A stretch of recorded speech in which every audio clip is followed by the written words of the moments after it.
Good morning, America. I just wanted to come to you again this morning on the anniversary of my mother's murder and get some things straight here.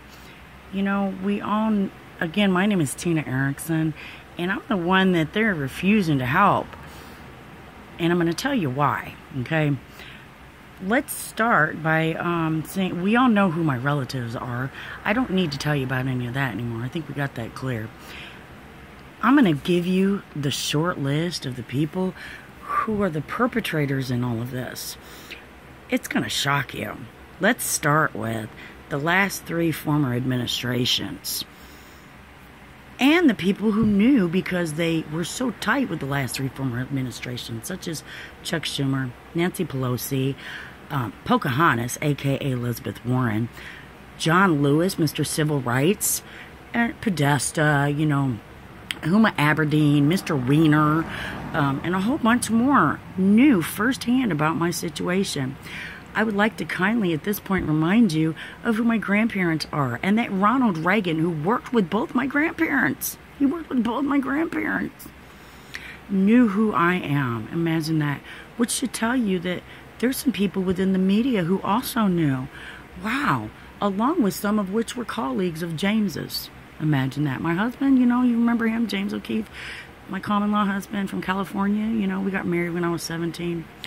Yeah, on the Bible, I swore on the Bible. Anyway, I wanted to know, you people to know, it's common sense would tell you that these people knew about the situation. It wasn't, and not just them. The state of Michigan knew, and also several other branches of the government, like Social Security, and all of them failed to tell me. All of them just looked me in the face, like, "Hey, Tina, how are you?"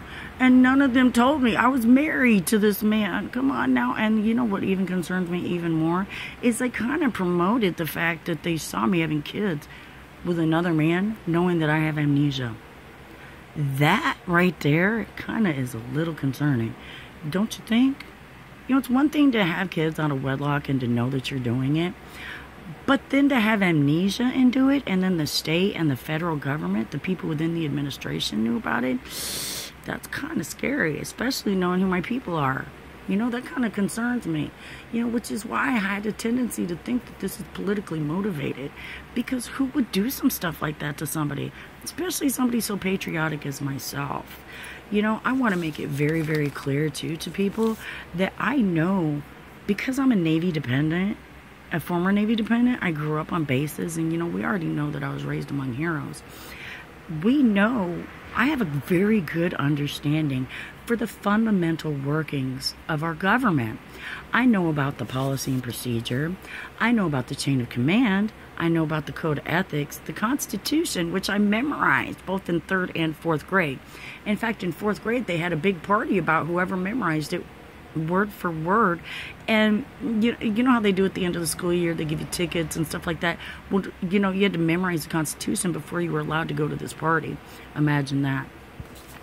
It dumbfounds me as to how something like this could happen within our government.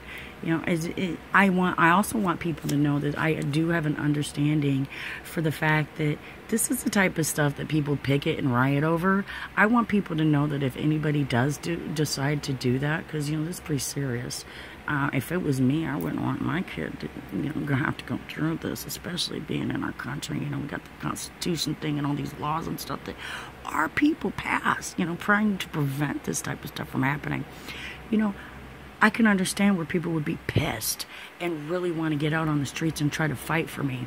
I understand that, and I appreciate that. But I want you to know that I am a Christian, and I do believe in doing things peacefully. So if you decide to go out there and you decide to march or do anything to help, to try to help get the awareness going, and get people to see, hey, there's a problem here. Please do it peacefully. Don't go out there and committing violence. Violence does not beget violence, and it's not going to help the situation.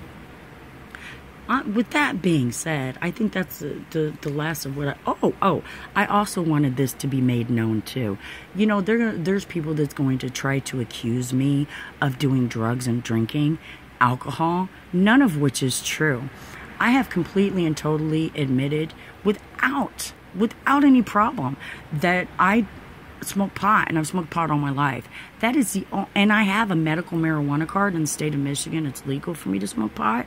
I want that to be known too. We need to change that, by the way. I'm hoping that this fixes that, because, you know, in my case with my kids, I did cry about religious freedom when I talked to Lynn Harrison, the caseworker, the DHS caseworker, about my case. I told her that, you know, according to local ordinance, I was allowed to express that, especially considering I have lupus and other medical problems. And my doctor agreed that pot was the best answer for me. Anyway, that's getting off topic. My whole thing about this situation is, it's astounding to me that we're still sitting here, especially with such an abuse of authority. Don't you think, considering all the whistleblower acts that are all throughout the government, that we should have been moved, me and my family, by now? Because we have a real right to fear for our safety. I want to wish everybody a blessed day, and hopefully we can get to a resolution today.